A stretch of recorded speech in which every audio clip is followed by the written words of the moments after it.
Hey there, comic book friends. I'm Travis, and it's New Comic Book Day. Yay! Or at least New Comic Book Day for me.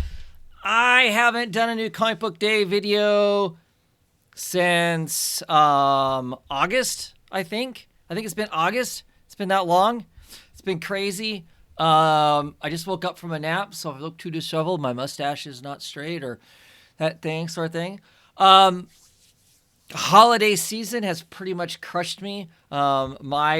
The business I work in picks up dramatically during the holiday seasons, and my business was up 53% in comparison to last year, and I had less people to do the work.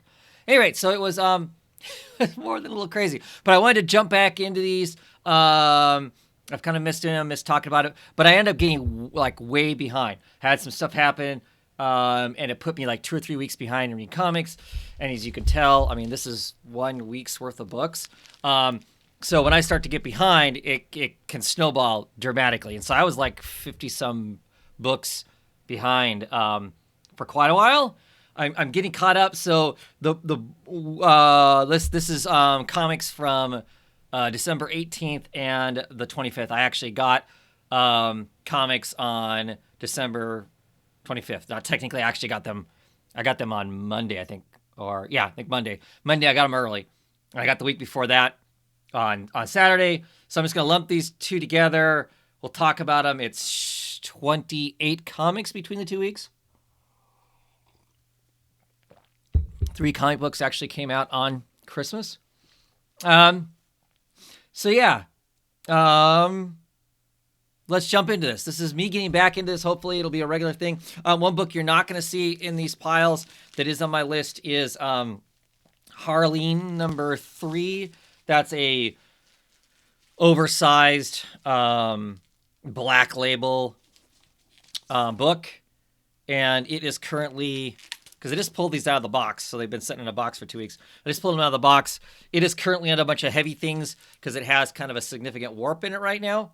That'll come out. I didn't realize the book was in it, and when they package the books, they package all the books, all my, oh boy, speaking of a camera. They package all my books together in kind of a cellophane brick, and this one was outside the cellophane brick, but all the padding inside the boxes said to me is based on this size, not the extra, 1.5 inches wide that the other is. And so it put a bend in it that I will get out, like I said, with some weight and some patience. So that's why you're not going to see that one. So it's actually only 27 books you're going to see. So this week it was 25 books, 24 of which I will show and yammer about. So I have no idea how long this video is actually going to be, because I haven't talked about comics in a long time, and I do intend to get back to that. Do new comic book, and then actually do a talk about the comics more. Disembodied Voice is further behind the comics than me. She keeps getting about caught up and then gets going backwards again. So first up, let's talk Aquaman Nation number 55. I am still picking this up. Kelly Sue DeConnick writing it, and Roca on art. Nightmares of the Deep. Standard Aquaman story at this point. Fighting Black Mantis and this giant robot Black Mantis and some other monsters of the sea, all kind of involved in this giant battle over the standard affair. Aquaman is supposedly responsible for Black Mantis father's death. Yada, yada, yada. There is a new Aqua lad in this, and I'm kind of reading it for that at this point. I'm enjoying it. It's good. It's just standard superhero kind of stuff. I keep hearing rumors that DC is kind of do another reboot of sort and move and go back to embracing the legacy superheroes, and that this may be our slow move into the new Aquaman. Don't know how much of that I truly believe, but it's interesting, and it's just a generally entertaining comic. Nothing, like I said, nothing mind-blowing, but I'm still enjoying it quite a bit. Here we are, issue number 85, the extra-sized epic finale to Tom King's Batman run. I'm very much looking forward to this, very excited to finish this. I have thoroughly enjoyed Tom King's run on Batman. I think that the rest of it should have been in Batman. I will stick by that. I don't know how long it's going to be before we get the Cat in the Bat book, which is going to give us the rest of the story that kind of would have been in Batman. I'm sure it's not going to be the same as what he originally planned for the Batman book, because now he can do something different with it now that it's its own book. But I'm very much looking forward to that. I very, very much enjoyed this. I'm super excited to see how this ultimately lands at the end here. And it's early. You can't call it, right? Because it's early. But I will say that I think that Tom King's run on Batman will be talked about as one of the great runs. I am sold on buying anything that Tom King writes. He has just a different way of telling a story that is very fresh and much more literally interesting to read than most standard superhero comic books. So let's see. Heartbeat issue number 2. Picking this up, of course, for the Maria Lovett art. This is early work for her. This is a reprint of, I believe, a Spanish book. Ooh, I killed my light, didn't I? A Spanish book. And this is reprinted, coming out from Boom Studios. So she's written it and whatnot. It seems to be a story about a girl who is going to school. She's going to a school where she can barely afford the tuition of the school that she's going to, and she's hanging out with these, or she's kind of ostracized by the aristocrats, the rich kids of the thing, and some horrible stuff is happening. That's about the most I can say of it from the first issue. I dig it for the art. I really like this artist. Her style has changed some. It's become even more stylized. I mean, this cover, I think this cover is a new, 2019. This cover is a new, is what her art looks like now. Versus, okay, let's find some pages. She likes to draw naked people quite a bit. Versus what her art looked like back when this book was originally produced.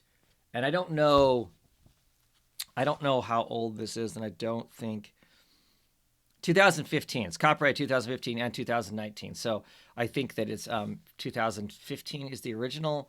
So looking forward to checking it out, kind of seeing where the artist went to, if nothing else, with that. Invisible Kingdom, issue number 8? One of the Aperture books. I am still sticking with this. I'm enjoying it. It's not like mind blowing. I kind of thought, oh my gosh, Lola Wilson and Christian Ward was going to be a rock star team up. It has been enjoyable, but like I said, it hasn't split my head in two or anything like that. What if basically the Catholic Church and Amazon were in cahoots with each other, and someone discovers that, and of course they want to hide that, and the story is told through the group of people who have found out that there's this cahoots going on, and what do you do with that when those things control everything, kind of a thing. There's some good moments in it. I like some of the personalities, some of the characters that are in it. Art is usually pretty cool. Space age stuff with Christian Ward. Some of it is not as defined as what I would like it to be. So sometimes there's some characters who are blurred, as in I'm not sure exactly who they are until they start talking. Oh, okay, now I know who they are. So not visually immediately, I can cue in on all of them, which is not necessarily a good thing for a comic book. But I still am enjoying it. It's interesting. I'm curious to see what's next, so that they've been picked up by space pirates, and I'm waiting to see how that all plays out and whatnot. And next up, we have Lucifer issue number 15. Still wonderfully written by Dan Waters. This issue has Fernando Blanco on art. What is Lucifer up to now? The issue 13, I want to say, was the end of this storyline. It was a beautiful storyline. Just a great piece of work. I really enjoyed it. Curious to see what's next. What's next for the man? I'm trying to think. I know I enjoyed the last issue, but I can't remember if the last issue was a one and done, or if this is the beginning of something new. Isn't that horrible? But I did. I really enjoyed it. And all of these issues here All of the Sandman universe books have had. Yeah, this is a single story, I believe. All of them have had John Constantine in it because, of course, now John Constantine Hellblazer is in the Sandman universe now.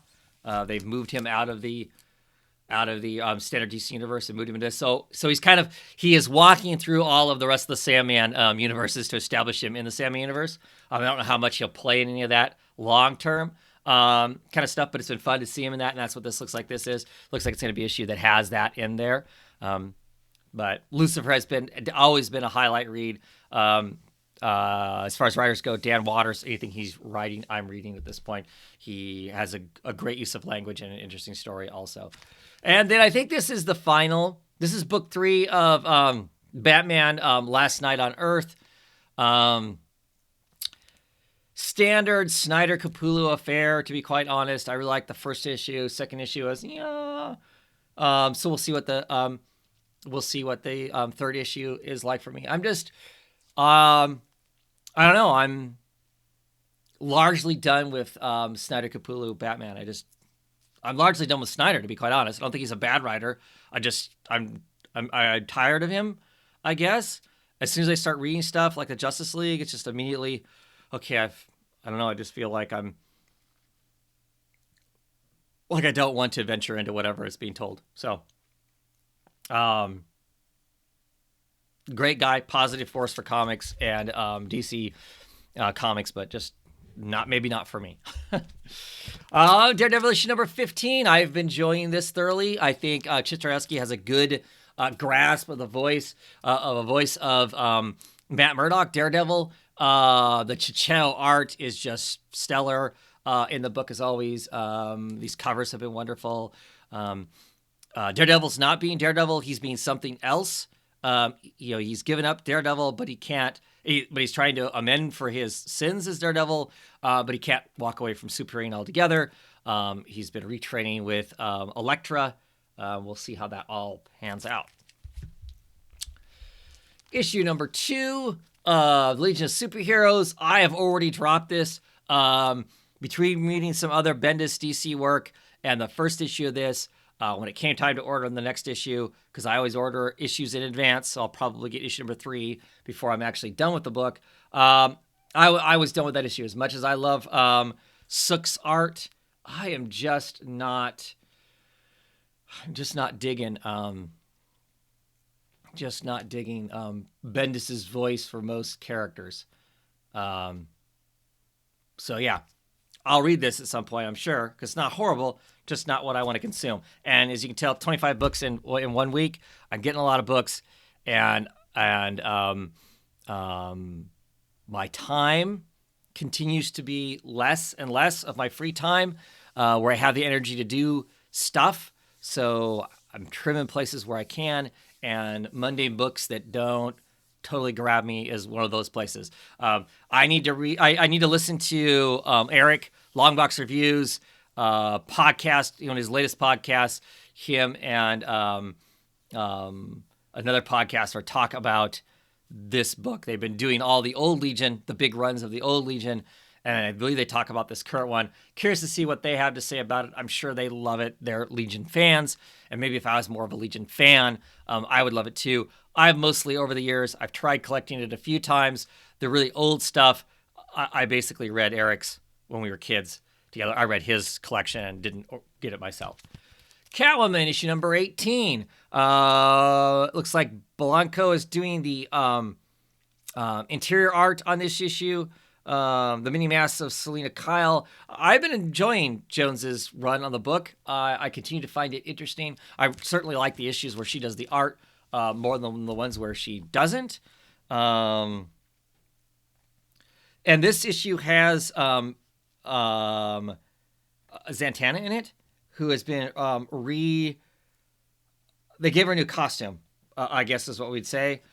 Julie Jones did her costume, and I like this version of the costume. So I don't know if this is an old story, a new story, but I love Z anyway. This looks pretty awesome, to be quite honest. So it looks like it's a mix of Jones and Blanco doing art. It's like she does some of the bits and pieces, and he does others. This looks like it has lots of fight scenes in it and whatnot. So looking forward to checking that out. But I am very much looking forward to Z. Zatanna. I like her as a character in general. Her throwing down some magic and whatnot. Yeah, see, I'm gonna dig it. I'm gonna dig it. So, I hope this costume sticks. This revamped version of her costume, I hope it sticks, because it's pretty stylish. So, looking forward to checking that out. Book I'm super excited about. Read issue number 1, the full first issue.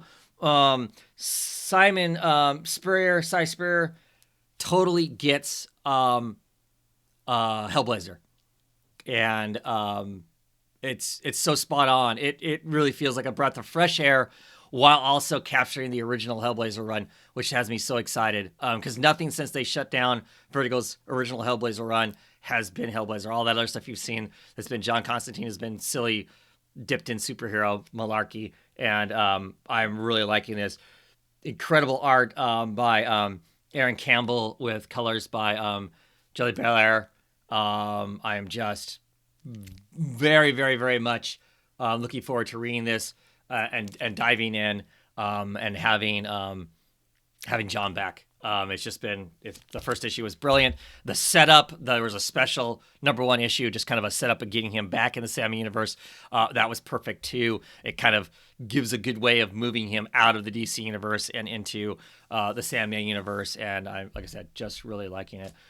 Issue 3 of Strange Skies over East Berlin. Love these covers. The covers have been, this one's less stylized, but the covers have been these really kind of cool sort of things. So this is a story. It's set back when the wall was still up, back when they're still in East Berlin, about spies and people, sneaky people over the border and whatnot. And they see like a comet or something crashes down in East Berlin. And a character who has basically made a living of helping get people out of East Berlin has been sent in by the Allied forces to find out what this thing was, this thing that came crashing down. He is basically in the equivalent of what would be like a nuclear bunker, and he is trapped in there with like East Berlin's super spy buster. They're both in this bunker together. They're trying to figure out whatever it was that landed. There's like, it's an alien, it's possessing people. You're not sure what's going on. So they're trying to figure out this thing that's possessing people and making people seem crazy and doing crazy stuff. And people are killing themselves or killing other people. All while this guy is trying to keep from being exposed from this super, spy buster, kind of a thing. It's very claustrophobic. The art captures being very claustrophobic very well, because like I said, they're trapped inside this bunker, they're underground, they're quarantined, no one can get out because they don't want whatever this kind of crazy sickness or whatever it is that's happening to these people, which hasn't been explained yet, what is going to happen in it, kind of a thing. Jeff Loveness is written, and it's art by Lissandro Estrella and Patricio Del Picci, all these Italian names that I'm not good at. But it is really good, kind of a painted atmosphere to it. There is, of course, some violence, some talking about the era, the wall, and that sort of stuff, and what East and West Berlin were like at the time, which is all stuff I find interesting anyway.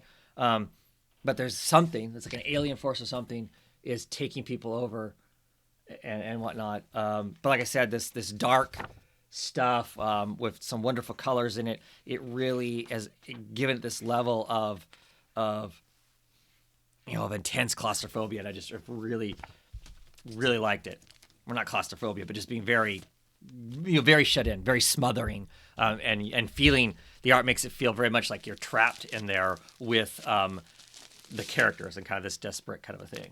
Break out the other half of this thing here, and I hope you don't mind the fact I'm rambling, because we were already close to 20 minutes in, and I'm not close to being done. Ooh, very much excited for this. This is the Lola Woods written by Carmen Maria Manchendo, art by Danny, who is just got off of the Coffin Bound book, and art by the wonderful Tamara Bonneville. So if I remember correctly, Manchando is a novelist, short story novelist writer. I hope I'm not mixing up who that is, but I'm almost positive that's what it is.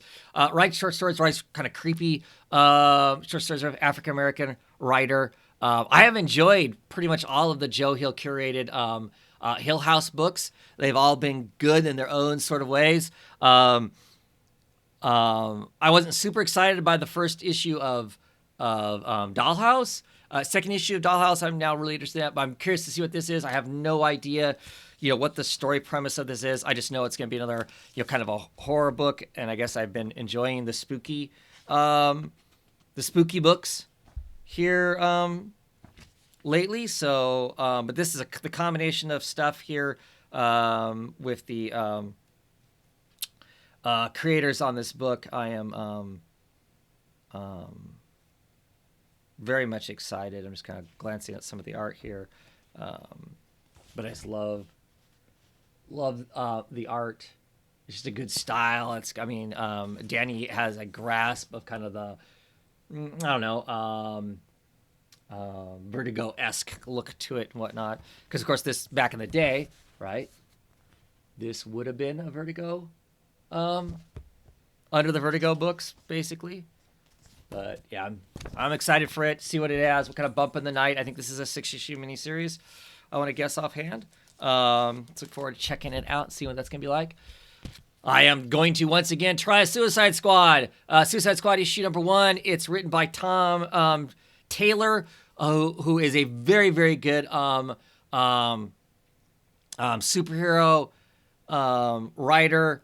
I think underrated, probably not talked about a whole lot. Wrote a wonderful Injustice series, my understanding. Wonderful new Wolverine book with Laura as Wolverine and stuff. So I'm just excited to see what somebody different is going to do with the Suicide Squad. By this issue, half the team will be dead. I know that's going to be somewhat of a gimmick, but I'm looking forward just to kind of the fun romp of that to see what that's going to be like. Redondo is on art. That's not ringing a bell to me right offhand. Ooh, I like it. Yeah, so here's our team at this point.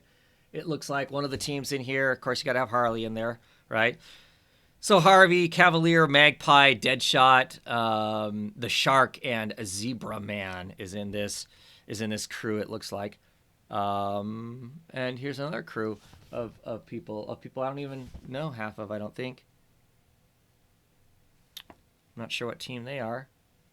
They look more like a superhero team. But anyway, so I am looking forward to seeing what transpires. Double size issue, it feels like, for this first issue. But I'm going to give it a shot for a while because Suicide Squad can be a lot of fun, just seeing what all goes on in it. So, yeah, I'll check it out and see how that plays for a while, just for some fun superhero laughs. Talking about awesome superhero laugh books. Superman's pal, Jimmy Olsen, issue number 6. This is halfway through what is a stellar run by Fraction Lieberman and Fairbairn.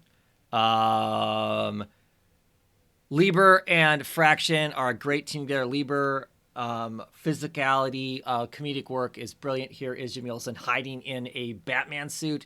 He has pranked the Dark Knight. Olsen pranks the Dark Knight. This is brilliant, written by Matt Fraction. It's just it plays on the whole old Jimmy Olsen, Superman's pal Jimmy Olsen books quite well, with having its own flair about it. I am just absolutely tickled every time I get this book. I laugh and laugh. I am super stoked to be reading this book. It's brilliant, and Matt Fraction needs to be in comics more. I wish we'd see more of his own work at a quicker clip. Excited to have him in the regular superhero universe also, just writing some next level sorts of things. It just has all these funny narrations in it that are just a riot. Need a drink. Voice is getting tired. So we're going to hit the half-hour mark here soon. No one watching this thing. Black Stars Above, issue number 2. You know, I'd ordered issue number 1, issue number 2. I think absentmindedly without realizing I picked them up. These are Vault Comics, I believe. And so when I got issue number 1, I'm like, oh, okay, I guess I got this, but don't remember really deciding to get it. So I think I've missed issue 3. I haven't ordered the next issue, but we'll see. The first issue is really good. It's set in, I believe, Canada. It's set off in the woods. It is turn of the last century. The men are the men and the women are the women. They all have their place and whatnot. There's a young woman who is basically going to be married off to somebody she doesn't want to be married off to, and her rest of her family is going to move away because they are on the dying edge of the fur trapping industry. So mom and dad are going to go away to see the world, or something like that. The daughter basically feels like, and she is being married off to somebody else who's still in the dying trade of the fur trapping industry. She has gone into town and she has basically been sold magic beans, the equivalent of magic beans. It's not Jack and the Beanstalk, but that's sort of a deal. And she has come home with this box, and the box is calling to her. She has been paid some money to take this box to another village. It's on basically the outskirts of what people would be considered no man's land.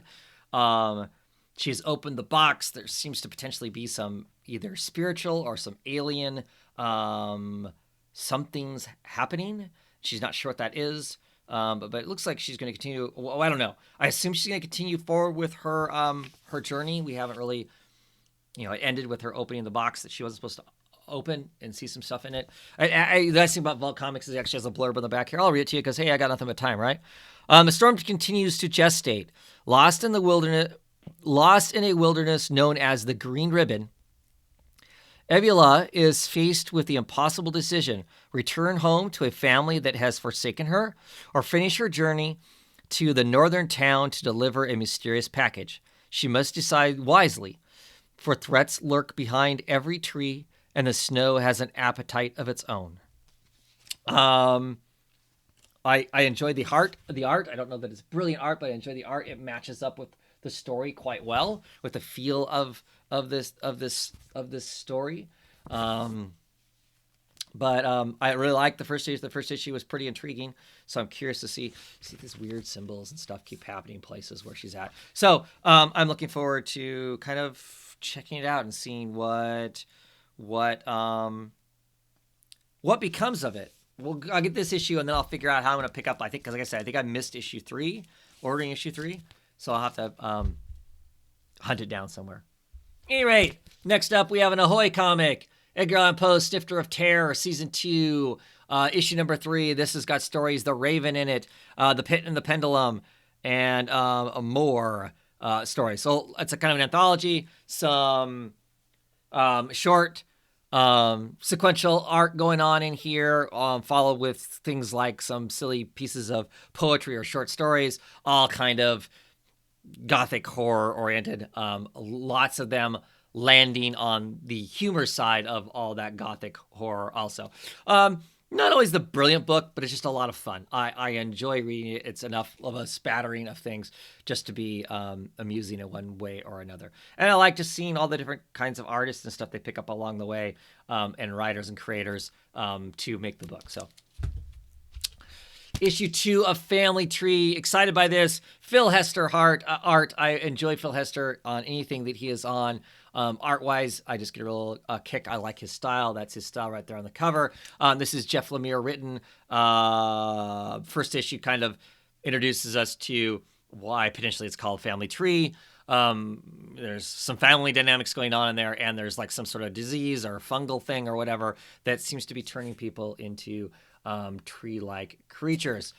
And not necessarily like moving zombies, but maybe, we don't know, we'll see, because of where it landed at. But looking forward to checking it out. Like I said, Phil Hester is just a really, really great guy, great artist, good writer. So I'm inclined to support things that he wants, but I would tell you if I didn't like what was going on, I'd say, oh, I love Phil, but I'm not digging this. But I really did enjoy the first issue, so I'm looking forward to seeing what plays out the rest of that. Oh yeah, Money Shot, and Money Shot is exactly what you think it is if you know anything about the porn industry whatsoever. So this is about a group of scientists set in the future. We know they're aliens. We know there's a wider universe out there with living life in it. Most of Earth and America in particular don't really care. They've kind of made themselves isolationist. Most alien life forms don't really care about the humans because the humans are stuck in a cycle. But these scientists want to go and explore the greater space and alien life forms and whatnot. So it's a group of scientists, all their specialties, some in physics, some in xenobiology and all that sort of stuff. And they have figured out that sex sells. So they are paying for their trip to explore the universe with porn. They are making porn amongst themselves with the alien species that they come across. They're all consenting adults. But that is how they are paying for their trip. Sounds corny. Sounds like, well, that's a very thin, it's not going to last sort of a storyline. Issue 1 and 2 were great. It set it up, gave us that whole spiel, and then also clearly indicated to us that there's a lot more that these people, have real personalities, have real cares, have real interests, have real feelings about the stuff that's going on around them. So there's honest dynamics in there. Plus, it's just fun because, of course, they're bumping into alien races and whatnot. And I'll admit, it hits two things that it's just kind of fun. I am not anti-porn, and I love science. So we'll see. So it's written by Tim Seeley and Betty. I don't know, can't remember what her first name is offhand. Rebecca Isaacs. She does the pencil work on it. But no, it's been the first 2 issues were fun. Like I said, there's some they run the gambit of sex stuff from the silly, absurd, and that you can take sex to the kind of 13-year-old. Look at sex and sexuality clear to very adult and feeling-based part of the whole thing. Also, so like I said, it's been fun. I enjoyed the first 2 issues. I'm really, really curious to see where this goes to, and I can't show you a whole lot in it because it's not gratuitous. Or at least I haven't seen anything gratuitous yet, but it certainly has naked bodies in it, so won't be flashing the camera much with that. But the first 2 issues were fun.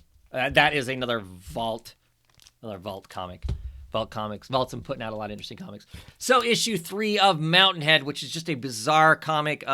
Ryan Lee, I think it's Doug Gebhardt actually does the art, and I think that John Lees and Ryan Lee are writers. I want to stay. Nope, wrong. Ryan Lee's the artist. Garbark is the colorist. Sean Lee does letters. It's got its own unique style as far as artwork goes. Panel layouts are relative same, but the characters and whatnot are definitely caricatures. It's about a kid who's been raised by a fake dad who's a hyper conspiracy theorist sort of a person. They end up getting arrested, and the kid gets brought back and taken back to his original birth family, who he does not know, that live up in this mountain. And we find out that at the top of this mountain, there's some creepy stuff going on that he and his, other adopted sister would be exploring and trying to figure out exactly what's happening. Potentially some possession stuff going on. Maybe there's some Wendigo stuff going on in it. I'm not sure. There's some pretty massive, gory stuff happening in this issue. So I'm curious to see what all plays out in it. It is, like I said, it's kind of a strange book. I'm enjoying it. It's not blowing my mind as far as that goes.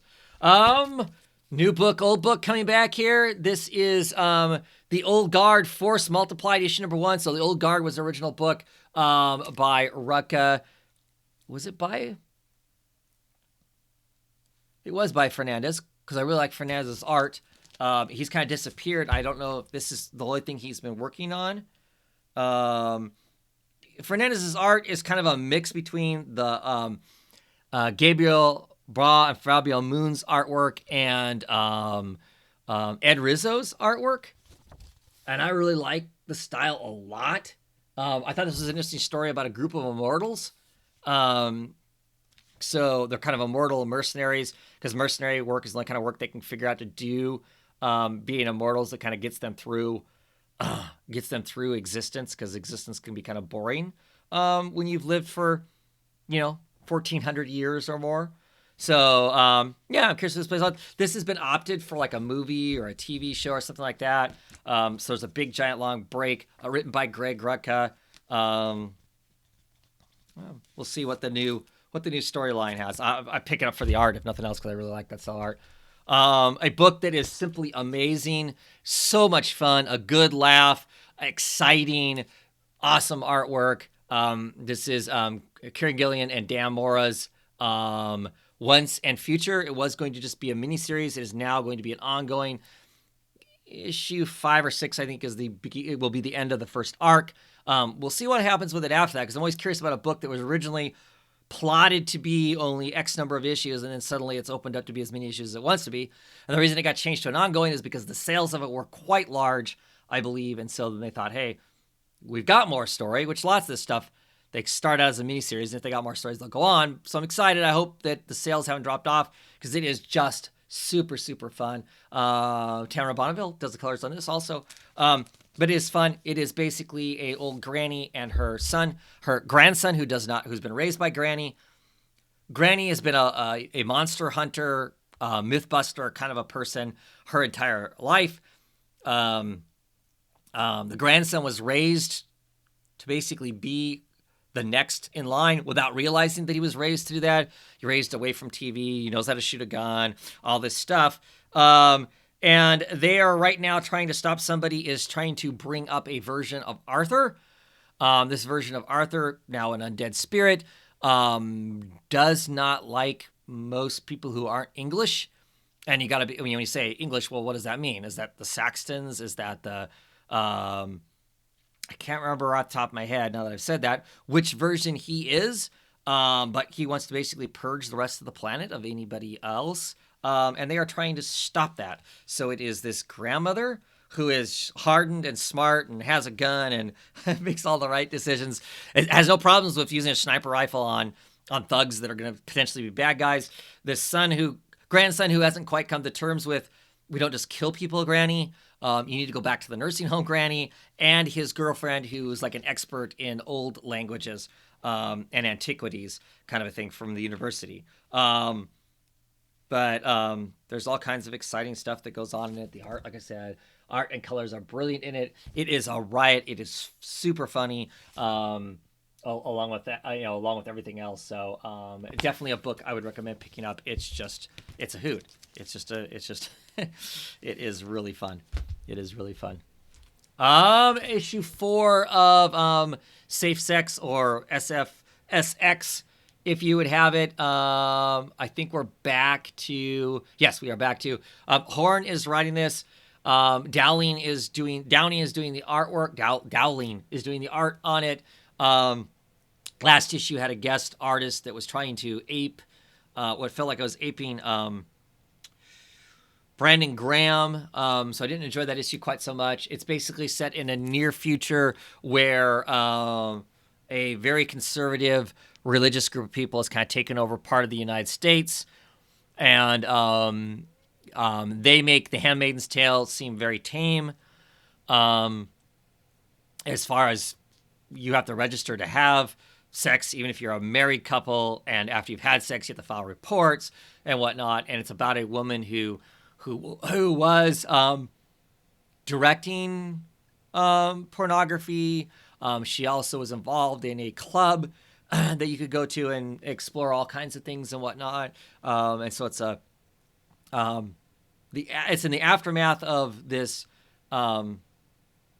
this conservative group taking over everything, and these people trying to pick up their pieces and save some friends who have been captured, and God knows what kind of mind warping things are going to happen to them. The first issues weren't bad. Like I said, the third issue was kind of weird with the dramatic change in art. Dowling is a great artist. Dowling did the art on it was a Vertigo book. Now I'm drawing a blank on what the book was. He did some Clean Room, I think. No, he didn't. What was the Vertigo book? It was a book about 103 people in social media. Gets whittled down to a few. Don't remember. Oh, well. Okay, this is another book. I can't really show you art inside of it because it has lots of flashbacks to sex rooms, and they're doing some psychological torture on a guy that they think is a deviant, which is interesting because he's not really deviant. He just happened to accidentally wander into a place where they are doing stuff, where the supposed good people are doing some salacious stuff. We're guessing. We didn't really see what he saw, but they are now pretty much torturing him. And I just don't know exactly what that's going to be like. I was going to show you some inside art, but I am not now. At any rate. We're getting to the end of this almost, people. Hang in there. Skull Digger and Skeleton Boy, issue number 1. This is the newest spin-off from the world of Black Hammer. Jeff Lemire written. Zonjik. I don't know how you say the name. I'll be quite honest. I don't know how to say the name. I really like his art. Normally he has done Lobster Johnson artwork, a lot of that. It's his art on the cover. I'm just curious to see what these other superheroes in this universe are. So we'll see how that plays out and whether I like it. Most of the spin-offs I've enjoyed. Some of them I haven't, but largely lately I've really enjoyed them. They have been stellar comics on their own. Last of this group is Strayed, and this is issue number 5. I want to say this is the end of Strayed. It has been a fun venture with this cat that can astral project and affect things, and there's world crisis going on and some sinister stuff. But Lou, the cat's name is Lou. Lou is awesome. The Juan Doe artwork inside has been a treat. So we'll see how this plays out as Lou has discovered that he has been helping with some really bad stuff that's going on, and they are trying to fix it. Look at this that's a big giant rain of cats. And we're gonna see if he can fix it. Problem is when Lou astral projects, we find out that he's actually been kind of potentially hurting himself. This comic also has its own soundtrack. The letters page, if you have to pick up the singles, is fun because, of course, the letters page, when people write in, they have the pictures of their cats, and I like cats. I like cats a lot, so it's always fun to see pictures of other people's cats, like the internet. Yeah, there's the page that talks about, listen to the sounds of the astral realm. So they actually have their own soundtrack to go along with the book. I have not listened to that, to be honest with you, but it's cool. This issue looks like it has all kinds of dramatic and exciting things happening in it to square things away. It's fun. It was enjoyable. It's nice, warm oranges and pleasant greens and stuff like that as far as colors go. And this is the books from Christmas, and it is only 3. I will try to hurry because I know this has been ridiculously long. Only 3 books. First book is the Marked issue number 3? Issue number 3. I enjoyed the idea of this book. These people who secretly have tattoos, they're part of a secret society. They've been around for forever. They helped fight during World War II. They're battling the occult while everybody else is battling the normal stuff. And I was like, oh, cool. We're going to venture into that. And then we kind of slipped off into the modern times. The military has has become involved. They've got a disenfranchised person who's got these tattoos, and they're going to use that as a weapon. They want to gather up the other people potentially, and now it's in a story that I'm not as interested in. So this is the tipping point issue for me, issue number 3. Love these covers. Just to see whether or not different art on the inside, by the way. It's not like what's on the covers. To see whether or not it's something that I want to stay with. If it's going to hang heavy in the modern bad U.S. government trying to take them over and make super soldiers kind of a thing is not interesting to me. I don't want to read that, so I'll be out. If it's going to spend more time exploring the kind of occult, who the marked people are, I'm interested. So we'll see. Issue number 11, A Criminal, of course, continues to be brilliant. Ed Brubaker, Sean Phillips. The colorist in it is getting better. It's drifting closer and closer to the coloring of the prior colorist. So I'm happy for that.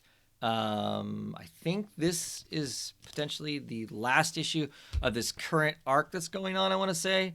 The Cruel Summer, this is part 7.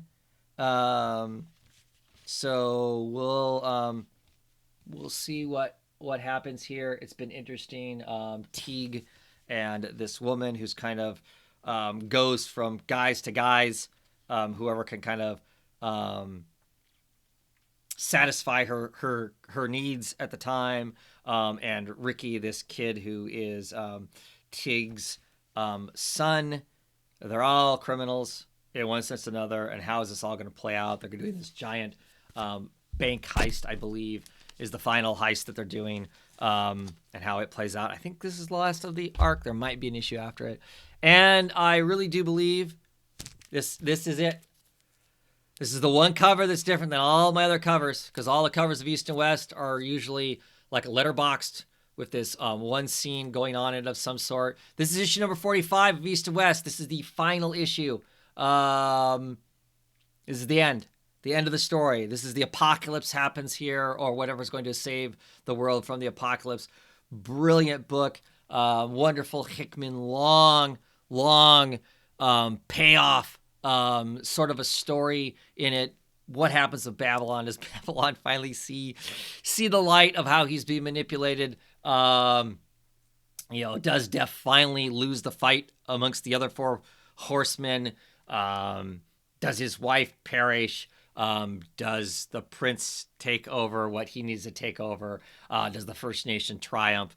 What all is going to happen in this final issue, this final hefty issue of East of West? I am very, very much looking forward to. It is a book that, now that it's completely done, I'm going to look to see what the most deluxe version of this book will come out in hardback or whatever, and it'll be something that I buy a second time in some super fancy version that I can sit on my bookshelf and go, ooh, look at the super fancy version of East of West.